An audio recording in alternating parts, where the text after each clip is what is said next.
Kunai, un reclus au Japon, vit comme un clochard. Sa chambre est un désordre total. Bouteilles d'urine, magazines collants, lotions et chaussettes croûtées près de son lit. Tellement réaliste. Il passe ses journées sur un MMORPG où il a obtenu les privilèges d'administrateur en étant le joueur le plus fort et a conçu son personnage comme un chef de la mafia. Une nuit, il se déconnecte et va se coucher. Soudain, une lumière vive apparaît et il est transporté dans un autre monde. Le travail de Truck-kun est aussi volé par l'IA. Il ouvre les yeux, entouré de verdure, et comprend instantanément qu'il n'est plus sur Terre. Il voit un immense lac et une forêt dense. Il remarque aussi qu'il porte d'autres chaussures, un costume, et que sa voix a changé. Il s'approche de l'eau et voit son reflet, le visage du chef de la mafia, le seigneur démon qu'il a créé. Il est choqué, même si je trouve que c'est une amélioration par rapport à avant. Il vérifie ses poches, remplies de couteaux de lancer, ce qui est cool. Il commence à faire le lien et se demande s'il a été transporté dans son jeu. Il demande les privilèges d'administrateur et y accède. Il cherche un moyen de retourner dans le monde réel, mais échoue et décide de fumer pour avoir le cancer. Il cherche comment s'échapper, regrettant ses doujinshi au lieu de mangas isekai pour le guider. Avant d'agir, il entend quelqu'un derrière lui. Il se retourne et voit une pâle copie de Rem, la meilleure fille d'Anaheim. Il fume et lui demande si elle va bien, car elle semble blessée. Elle lui dit de fuir vite pour rester en vie, ce qui m'excite un peu. J'aime les filles folles, comme mon ex. Hélas, la fille n'est pas dangereuse. Elle le prévenait juste car un monstre gigantesque descend du ciel devant eux. Kunai demande à Rem si cette horreur est son animal, mais elle répond que non et qu'il est très puissant. Le démon regarde Kunai avec tristesse car il souffrait de dysmorphie et être traité de laid était sa plus grande insécurité. Il exprime ses sentiments par la violence, ce qui me rappelle mon ex, même leur look. Le démon frappe Kunai de ses griffes, mais il bloque l'attaque, ne recevant qu'une égratignure. Enragé, il ouvre son trenchcoat et flash le monstre, qui est projeté dans le ciel et explose comme un feu d'artifice. Il doute d'être dans le jeu. C'est une insulte, il y a joué toute sa vie, le connaît mieux que le chemin des toilettes. Il n'a jamais vu ce monstre ni cette fille. La fille, effrayée, lui demande de ne pas la manger. Il répond que non, il n'a pas encore faim. Elle est très impressionnée par la facilité avec laquelle Kunai a tué le monstre et l'appelle Seigneur Démon. Les légendes disent que seul un ange ou un Seigneur Démon ont un tel pouvoir. Il demande pourquoi pas un ange. Elle répond qu'il n'est pas assez blanc, ce qui est raciste. Heureusement, elle parlait de ses vêtements, pas de sa peau. Elle se présente comme Rem, orpheline pauvre d'un village voisin, qui vit en ramassant les ordures et en nettoyant les toilettes publiques.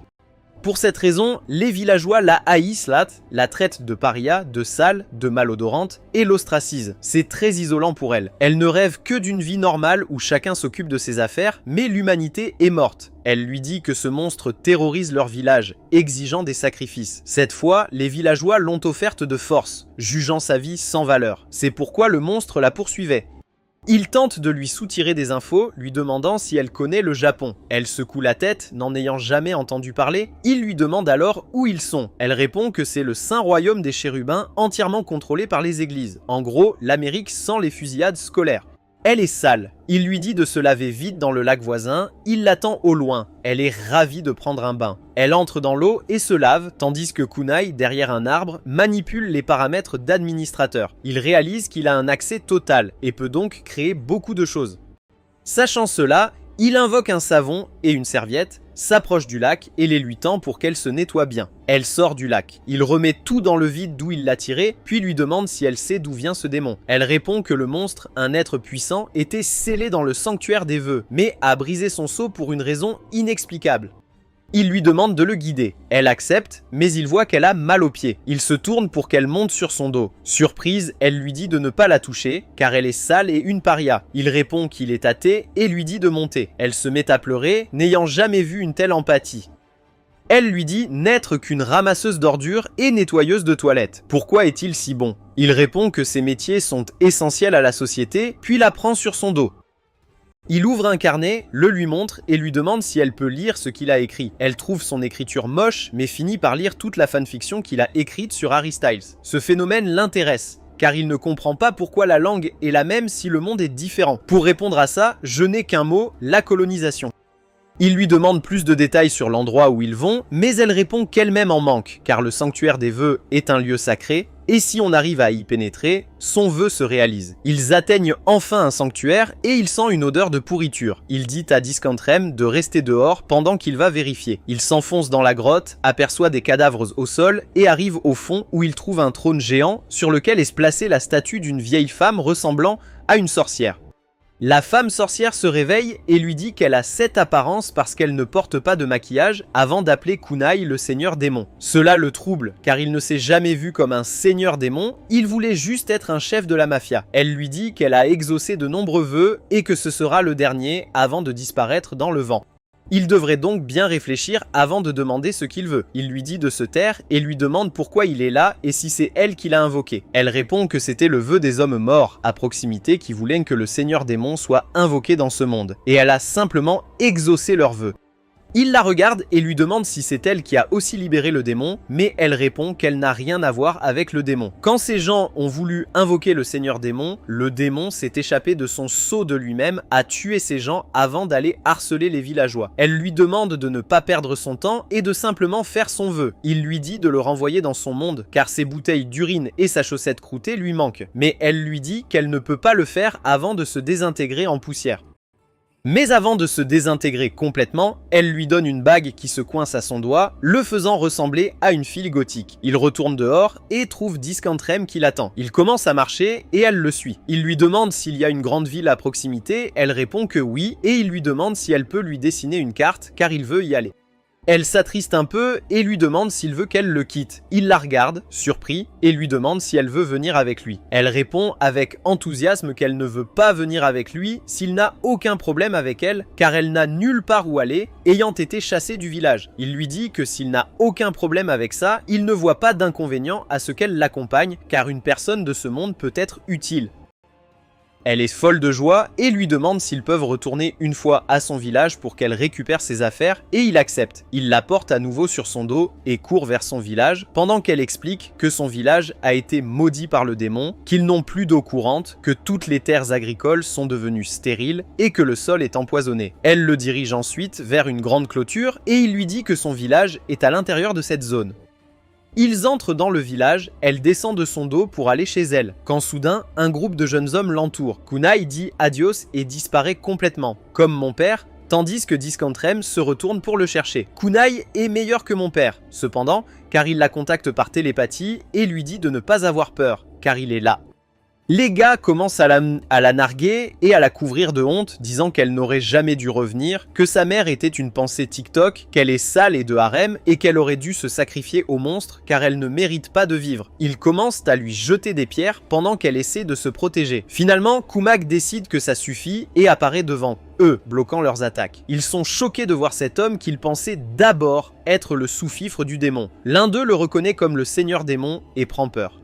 Ils recommencent à l'insulter et semblent plus toxiques que mes coéquipiers dans une partie de Valorant. Kumnai, tel un modérateur Discord, décide d'abuser de son pouvoir d'administrateur pour impressionner une fille mineure et jette un couteau sur l'un des gars. Le couteau se coince derrière le mur de la maison et tout prend feu. Kumnai attrape simplement Rem et saute hors du village, disant que les villageois semblent avoir très froid, alors il a juste mis un peu de chauffage. Kunai et Discantrem se dirigent vers un désert où ils sont forcés de faire une halte car ils ne peuvent pas voyager la nuit. Kunai la pose au sol avant d'utiliser ses privilèges de modérateur pour sortir 2 petites boîtes de son trou noir et les combine pour créer un petit abri astucieux pour eux deux. Rem est super surprise de voir un tel tour de magie et lui demande comment il a fait, ce à quoi il répond qu'il est juste cool comme ça. Elle semble toujours très appréhensive à propos de cette cabane étrange, mais il l'assure qu'elle est faite de métal de qualité militaire, quoi que cela signifie, qui peut même repousser les missiles de la mer Russie. Cela la rassure complètement, car tout le monde sait que la mer Russie a de sacrés missiles. Ils entrent dans la maison et il la dirige vers un petit bain qu'il a installé temporairement pour qu'elle puisse prendre un bain chaud pendant qu'il s'allonge sur le lit et fume quelques cigarettes. Après un court instant, elle sort du bain et il lui promet qu'il lui créera un immense jacuzzi un jour. Même si elle n'a aucune idée de ce que cela signifie, elle est heureuse qu'il veuille faire ces choses pour elle, mais confuse en même temps de savoir pourquoi il ferait ça pour une étrangère comme elle. Le lendemain, ils repartent, se dirigeant vers la ville. En chemin, ils remarquent qu'un groupe de voleurs se cache de chaque côté des falaises, pointant des armes sur lui. Il soupire que les voleurs sont de si bas niveau qu'ils mourront immédiatement s'ils l'attaquent, car ses capacités d'attaque automatique et d'interception sont activées. Il la pose et désactive temporairement ses compétences. Immédiatement, une volée de flèches vole vers lui, effrayant Rem. Mais ils ne font pas le poids, car son autodéfense s'active et leurs attaques sont si faibles qu'elles frappent simplement sa barrière défensive et retombent. Il leur crie de se montrer, car il sait déjà où ils sont. Soudain, une horde de sbires sort des rochers et fond sur lui. Il l'encercle complètement, et le chef s'avance, reconnaissant sa force et son habileté. Mais dès qu'il voit le chef, il se souvient de son manager à son ancien travail et commence à s'excuser de ne pas être venu. Le chef, confus, le traite de vieil homme. Kunai, furieux, se dispute avec lui, s'appelant mutuellement vieillard, très mature. Un subalterne l'attaque, mais il le repousse d'une pichenette, choquant et effrayant les autres. Il leur dit de reculer, ils ne valent pas le coup. Soudain, une étincelle apparaît, une utilisatrice TikTok surgit, vainquant les voleurs par magie. Kunai se place devant Discantrem pour la protéger. Il reconnaît sa force en la regardant. Elle semble être une fille de 16 ans qui, comme toute influenceuse, se prend trop au sérieux. Elle remarque qu'il est plus fort que les voleurs, ayant résisté à l'attaque, et se présente comme Luna. Il se moque de son nom et la traite de honte, ce qui la met en rage. Elle envoie ses gardes sur Kunai, leur ordonnant de le capturer. Il l'attaque, mais son autodéfense bloque leurs coups. Il saisit leurs lances et les jette. Il marche vers elle, écartant les chevaliers qui lui barrent le chemin, ce qui effraie Luna. Il la rattrape, elle lève les mains, mais il la prend et commence à la fesser violemment. Il devient un démon, l'affaissant jusqu'à ce qu'elle lui donne de l'argent pour l'épargner. Elle accepte et part avec Rem. Ils reprennent leur voyage et entrent dans la ville, animée et pleine de monde. Il dépense son argent en choses inutiles pour comprendre la monnaie et voir s'il a assez pour acheter un esclave. Kunai demande 2 brochettes à un vendeur. Discantrem les trouve délicieuses, mais hésite, pensant ne pas les mériter. Il l'emmène à l'hôtel et demande la chambre la plus chère, 1 pièce d'or par nuit, un prix exorbitant. Discantrem essaye de l'arrêter et l'appelle le Seigneur Démon, ce qui effraie le réceptionniste qui semble avoir vu un vrai Seigneur Démon. Kunai invente une excuse, disant que c'est un surnom. Il l'emmène à part et lui dit de ne pas l'appeler Seigneur Démon devant les autres, mais grand frère ou père. Elle demande si elle peut l'appeler papa, mais il la rejette car il est attiré par les femmes matures. Dans la chambre, Discantrem est folle de joie, sautillant. Elle n'a jamais vu une chambre si luxueuse et n'aurait jamais rêvé d'y séjourner. Il la regarde, heureux, puis remarque qu'elle n'a qu'une tenue. Il décide de l'emmener dans une boutique pour de nouvelles robes. Elle refuse, mais il insiste. Ils entrent dans un magasin de mode où il rencontre un homme extravagant qui m'a fait douter de ma sexualité. Il dit au designer vouloir de beaux vêtements pour sa fille, désignant Rem. Quand le designer demande son budget, il sort la plus grande pièce d'or de son sac rose, choquant tous les employés. L'homme est prêt à vendre sa mère pour cet argent. Discantrem est emmené en cabine d'essayage, tandis que Kunai allume une clope. Il demande à la personne non-binaire s'il y a un cendrier. L'homme tombe à genoux, offre ses mains comme cendrier, puis d'autres choses. Kunai répond qu'il n'est pas de ce genre et se retourne pour attendre. Discantrem sort de la cabine, vêtu d'une belle robe de princesse. La personne non-binaire lui demande s'il veut autre chose. Prête à lui vendre son âme, Kunai lui demande toutes les robes qu'elle peut porter, puis ils vont dîner. Ils s'installent dans un restaurant très chic. Discantrem se sent mal à l'aise. Il lui demande si ça va, elle répond que c'est un rêve et qu'elle ne le mérite pas, comme moi avec ma petite amie. Il lui dit de se taire et de manger, car tout le monde mérite l'amour, comme ma petite amie.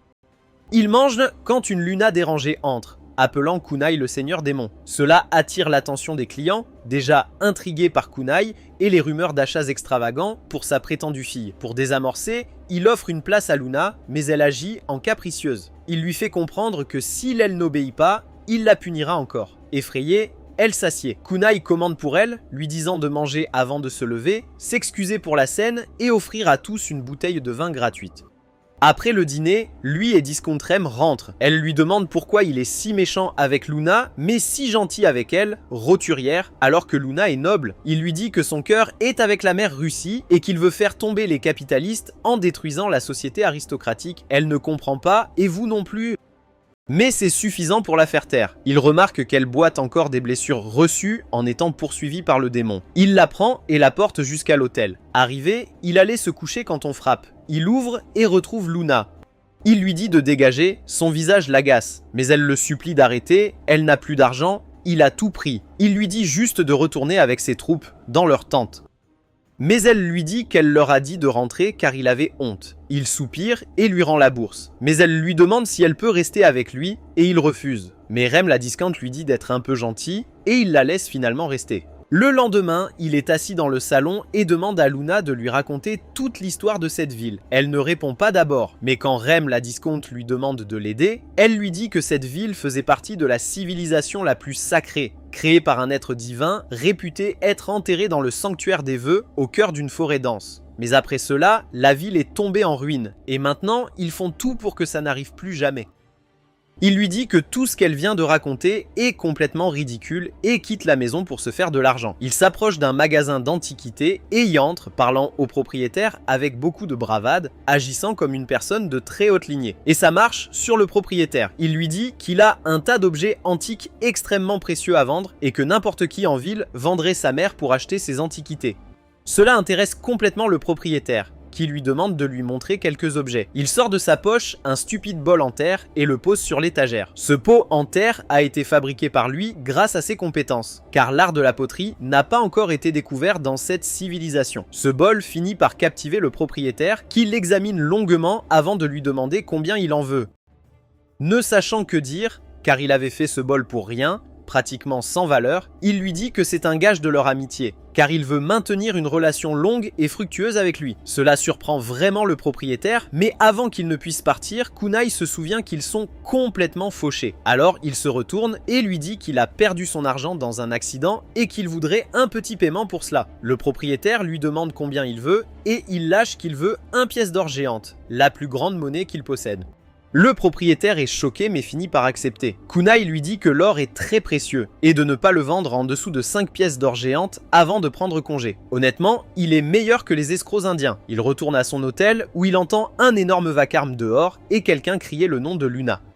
Pensant qu'elle avait fait quelque chose de mal, il se cache au coin et jette un œil pour voir une horde d'hommes virils et une femme à la tête, semblant tout droit sortie de Mad Max. Il reste caché, tandis que la femme crie le nom de Luna, qui sort en courant de l'hôtel et va vers elle. Elle commence immédiatement à gronder Luna d'être sortie seule pour trouver le Seigneur Démon. Luna essaie avec enthousiasme de lui dire qu'elle a trouvé le Seigneur Démon, mais est instantanément coupée par sa sœur, qui la prend pour une idiote.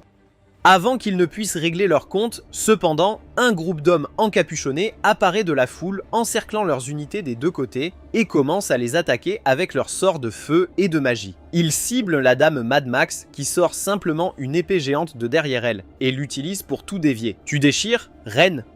Kunai les regarde de côté, décidant d'être un observateur silencieux pour l'instant, et se souvient qu'il a déjà vu ces hommes encapuchonnés dans le sanctuaire des vœux, car les hommes qui gisaient morts là-bas portaient ces capes. Un groupe de silhouettes encapuchonnées saute pour attaquer la reine, mais elle utilise son épée géante pour les tuer d'un seul coup, tandis que Luna utilise sa magie pour se débarrasser des attaquants restants. Kunai observe les sœurs démoniaques apparemment possédées se battre ensemble, quand soudain, l'un des hommes encapuchonnés s'avance de la foule et ouvre la boîte de Pandore, d'où émerge une substance noire qui commence à se répandre sur le sol.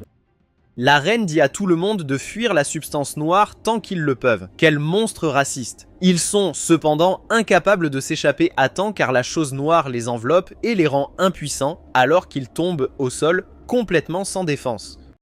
Les hommes encapuchonnés sortent leurs arcs et flèches, tirant sur les filles, mais la brute géante d'hommes se place devant elles et bloque les flèches, se blessant au passage. Kunai décide que c'est peut-être le moment d'intervenir et essaie de faire quelque chose, mais soudain, l'anneau que l'étrange statue de sorcière lui a donné commence à mal fonctionner et il tombe au sol impuissant, incapable de bouger un seul muscle de son corps. Il essaie encore et encore de se lever, mais ne peut rien faire. Quand il décide d'accéder aux privilèges de mode et essaie de voir ce qui ne va pas, il est incapable de faire quoi que ce soit et la seule chose qu'il pouvait faire était de déclencher un changement de personnage via les paramètres de l'administrateur. C'est donc ce qu'il fait, n'ayant pas d'autre choix. Soudain, une lumière énorme l'entoure, aveuglant tout le monde. Et une fois qu'elle disparaît, un jeune homme élégant en émerge avec des cheveux argentés et un logo de dragon sur son manteau.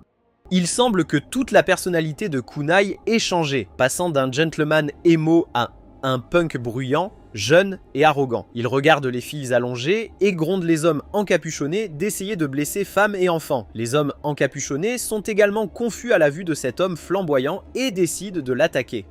Il reste simplement là, confiant en ses capacités, et d'un seul coup de poing, repousse tous les attaquants à la fois. Le type, avec la boîte de Pandore, commence à motiver les autres hommes à attaquer, mais en une seconde, il apparaît devant lui assénant un uppercut massif qui l'envoie voler. Tous les hommes encapuchonnés sont figés sur place, craignant même de bouger, mais il décide que ça suffit et commence à utiliser sa première technique spéciale des 100 coups des 100 coups de poing. Il commence à frapper à la vitesse de l'éclair avant d'utiliser sa deuxième technique spéciale, attaquant un grand nombre d'ennemis d'un seul coup. Ils commencent tous à s'enfuir, mais il décide de les poursuivre et utilise sa troisième compétence spéciale pour frapper le sol avec une force intense qui crée un tas de fissures sur le sol et un dragon éthéré en émerge et décime le reste des ennemis. Il se retourne ensuite et se dirige vers les filles et leur demande si elles vont bien. La reine Yaz est assez maladroite car personne ne lui demande jamais si elle avait peur des ennemis car elle est déjà très forte et devient immédiatement timide en lui disant qu'elle va bien. Elle lui demande quel est son nom et il répond en disant qu'il est connu sous le nom de Kringler par ses pairs et lui dit que si d'autres hommes méchants l'ennuient, elle devrait simplement le lui faire savoir avant de lui faire un sourire cool et de s'éloigner, ce qui la rend totalement mouillée. Mouillée au nez, c'est-à-dire à cause de tous les saignements de nez, Kringler entre dans une ruelle sombre et se reconvertit finalement en kunai, qui commence à vomir à cause des grognements qu'il vient d'afficher. Discandrem s'approche de lui et lui demande s'il va bien, et il retrouve rapidement son calme, disant qu'il va bien, avant qu'ils ne décident tous les deux de retourner à l'hôtel. Plus tard dans la soirée, ils se retrouvent tous dans la calèche de Luna, qui retourne au palais royal, tandis que Kunai lui demande où sont ses gardes. Elle répond qu'elle les a tous renvoyés chez eux, car elle l'a pour se défendre. Kumag la regarde lui disant qu'il n'est pas son garde du corps, mais Luna riposte en disant qu'il a pris la pièce d'or géante de son sac à main, ce qui était assez d'argent pour payer un garde du corps pour servir toute sa vie, ce qui le fait taire pour le moment. Il continue de voyager alors que le soleil se lève et Kunai décide que ce que porte Luna a l'air trop royal et les gens sauront immédiatement qu'elle est royale et pourraient essayer de les attaquer. Alors il arrête la voiture et donne à Luna une robe commune, lui disant de se changer pendant qu'il sort de la voiture pour chercher un bâton contre le cancer. Il commence à fumer en pensant au fait que ses parents ne l'ont jamais aimé, quand soudain, le cocher interrompt le fil de ses pensées en criant que quelque chose vient de loin. Il regarde par-dessus pour voir un énorme nuage de poussière, et avant cela, il aperçoit une fille avec une personnalité géante et un piège, poursuivi par ce qui ressemble à une meute de chiens. Il pense que c'est le bon moment pour montrer sa force, que son nom pourrait devenir plus célèbre dans ce monde, mais il remarque que le trésor de ces animaux ne cesse d'augmenter. Soudain, on dirait qu'il y a un tsamami de ces loups qui courent droit sur lui, alors que le piège et les mamans treilleuses lui crient de s'enfuir. Il commence à avoir peur alors que le trésor se précipite vers lui, mais il essaye de se calmer, se rassurant que sa barrière le protégera et que ces bêtes ne pourront rien lui faire. Il prend une profonde inspiration alors que Luna et Discandrem regardent par la fenêtre, mais il leur dit de ne pas s'inquiéter et d'entrer. La fille a grande personnalité et le piège passe devant lui et se cache derrière la voiture, tandis qu'il se tient debout face à 1000 bêtes. L'un d'eux l'attaque, mais sa barrière s'active, bloquant son attaque. Cela donne une certaine confiance à Kunai, qui recommence alors à fumer avant de sortir un tas de couteaux de lancer et de les tirer sur les bêtes, en tuant un groupe avant de créer une tempête de sable qui les aveugle pendant un moment, alors qu'il charge son attaque finale, qui est un orage magique qui les démolit totalement. Après cela, il se retourne et dit à la jeune fille et au piège de faire attention à partir de maintenant et de ne pas impliquer les autres dans leurs problèmes avant de monter dans la voiture et de s'en aller dans le désert. Il s'arrête enfin à nouveau pour abreuver les chevaux, tandis qu'il se rend compte que tuer toutes ces bêtes lui a donné beaucoup de points. Et maintenant, il peut invoquer l'un de ses subordonnés du monde du jeu, ce qui l'excite beaucoup car ils sont tous terriblement forts. Il sort la base de son cul et l'assemble pour révéler à nouveau le bunker. Il leur dit d'entrer et de s'amuser pendant qu'il s'occupe du travail. Il se dirige vers le conducteur de la calèche et lui propose également un cancer en lui disant qu'il se sentira bien avant de le féliciter de ne pas avoir paniqué et d'avoir fait quelque chose de stupide lorsque les bêtes sont arrivées. Il part alors réfléchir à qui il veut convoquer. Il avait 6 subalternes dans le jeu, mais il n'a que assez de points pour en invoquer un, et après mûre réflexion, il finit par invoquer Yu, un médecin sadique et un scientifique, car il avait l'impression que leur défense contre la magie est très faible, et qu'ils n'ont aucun moyen de soigner les blessures. Yu est invoqué juste devant lui, et ressemble exactement à mon type, avec un peu de folie en elle. Il est un peu surpris de voir un personnage qu'il a connu dans le jeu prendre vie, mais il retrouve son calme et lui demande si elle sait qui il est. Elle lui dit qu'elle n'a pas le temps pour des questions stupides comme celle-là et lui demande s'ils sont dans un autre monde. Kanaï lui explique tout ce qu'il sait et elle semble comprendre ce qui s'est passé très rapidement. Il lui dit qu'ils doivent renforcer leur défense. Pour cela, elle lui demande de récupérer sa forteresse géante de laboratoire. Il refuse, affirmant qu'ils ne peuvent pas construire un laboratoire aussi futuriste ici, car cela attirerait beaucoup d'attention. Soudain, Luna et Discantrem sortent des chambres et saluent Yu. Ils échangent des plaisanteries, tandis que Kunai les présente tous avant de lui demander de jeter un œil à la jambe blessée de Rem. Elle l'assoit et transforme ses doigts en un tas d'outils, ce qui fait très peur. Elle lui injecte ensuite de l'héroïne et cela semble faire l'affaire et effacer la cicatrice de son corps. Il demande à Rem de se lever et de voir si elle ressent de la douleur et elle est surprise et heureuse de voir qu'elle peut à nouveau marcher comme une personne normale et commence à courir. Ils font une petite promenade où elle le remercie avant de revenir et il dit à tout le monde de remonter dans la voiture. La calèche recommence à bouger pendant que le groupe profite du paysage extérieur et après un moment, ils atteignent enfin une petite étendue de terre qui semble être sous le contrôle de Luna qui prétend que c'est son village, se corrigeant plus tard en disant que c'est son territoire. Ils arrêtent la voiture et marchent jusqu'au village où ils voient que tout est stérile car le village semble manquer d'eau depuis très longtemps. Kuminai lui demande si elle vérifie jamais le village, ce à quoi elle répond que ce n'est pas sa responsabilité de vérifier les Cells plébéiens et que toute cette zone, en réalité, est contrôlée par les personnes nommées par l'église, ce qui est encore une fois très pertinent. Elle affirme qu'on lui a dit que ce ne sont pas ses affaires, ce qui fait comprendre à Kumai qu'elle n'a aucune idée de la façon de contrôler un territoire et qu'elle est dupée par l'église. Il pense que si cela continue, elle finira par subir une révolution contre elle de la part des villageois, qui commenceront à la détester. Il contacte Yu par télépathie et lui demande si l'église utilise Luna comme une marionnette pour imposer sa volonté. Elle répond qu'elle pense la même chose. Kunai dit que c'est bien car il peut utiliser ce village à son propre profit. Il s'approche de Luna et lui dit qu'il veut un coin du village pour lui car il veut y ouvrir un hôpital. Et avec Yu comme médecin miracle, les gens afflueront ici en un rien de temps. Il prévoit aussi d'ouvrir un centre thermal à côté de l'hôpital car tout le monde aime les sources chaudes. S'il peut ouvrir les deux en même temps, il obtiendra le double des revenus et peut-être qu'après, il pourra même fabriquer ses propres pains de savon qui n'existent pas dans ce monde. Un subalterne de l'église s'approche de Luna, s'incline et lui souhaite la bienvenue, puis remarque Kunai et est choquée ayant vu des avis de recherche à son nom. Luna lui dit de ne pas s'inquiéter, elle le contrôle, le seigneur démon obéit à ses ordres. Il sort sa cigarette et dit qu'il se fiche de l'église, étant juif. Il lui dit de retourner dire à l'église qu'à partir d'aujourd'hui, Luna prend le contrôle direct du village et qu'ils ne doivent plus s'immiscer dans ses affaires.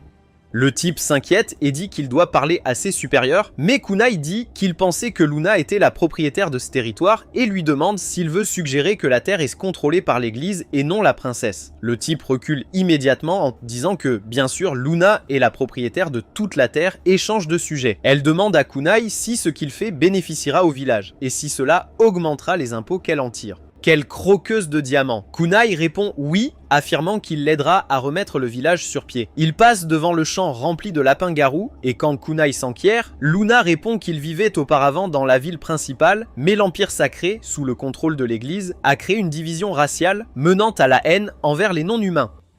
Ces lapins-garous ont été forcés de quitter la ville. Ils ont créé une place forte ici, vivant ensemble dans le sanctuaire qu'ils ont bâti. Après avoir erré, deux lapines s'approchent et leur parlent du manque d'eau qui nuit aux cultures. Et Kunai demande à Luna pourquoi elle n'est pas intervenue, sachant son peuple en difficulté. Elle dit qu'on lui a interdit de s'occuper des paysans, et c'est ce qu'elle a fait. Il le guide au puits. Il envoie Yu vérifier. Elle rapporte que le puits est asséché, ce qui est très inquiétant. Il fume une autre cigarette et regarde les filles à qui il a envoyé des messages sans réponse. Il remarque qu'il lui reste des points, qu'il peut utiliser pour fabriquer une poulie magique spéciale qui remonte l'eau, peu importe l'état du puits. Il active les points et sort une poulie de son cul pour la fixer au puits. Tout le monde est confus, personne ne comprend pourquoi une poulie sur un puits asséché, mais Kunai, confiant, l'attache au puits. Luna l'interroge sur la poulie et la taille de son cul pour stocker tout ça, mais il ignore la deuxième question, affirmant que c'est une poulie spéciale qui fait sortir de l'eau quoi qu'il arrive. Et pour prouver, il envoie Rem puiser de l'eau. Elle s'exécute joyeusement et tourne la roue. Et, surprise, le seau remonte plein d'eau propre et claire. Les deux lapines sont folles de joie de voir cette eau propre extraite du village. Kunai goûte l'eau et réalise que c'est une eau potable, sûre et propre. Quand on lui demande qui a créé la poulie, il répond qu'elle vient de sa patrie lointaine, imprégnée de magie. Il les avertit que c'est un objet inestimable, et si quelqu'un hors du village le sait, des guerres pourraient éclater, ce qui effraie suffisamment les lapines, et elles promettent de garder le secret. Il ouvre de nouveau son cul, en sort un énorme sac d'engrais, et le donne aux filles, qui sont ravies de cet engrais de qualité. Luna lui demande pourquoi il en fait tant pour son village, et il répond qu'il veut embaucher ses filles et d'autres villageois, afin qu'une fois l'hôpital et le centre thermal ouverts, il ait le personnel nécessaire. Il range tout et dit aux villageois qu'il reviendra avant de remonter dans le carrosse et de partir vers le coucher du soleil. C'est tout pour cette vidéo. Aimez et abonnez-vous pour la partie 2 et regardez cette vidéo.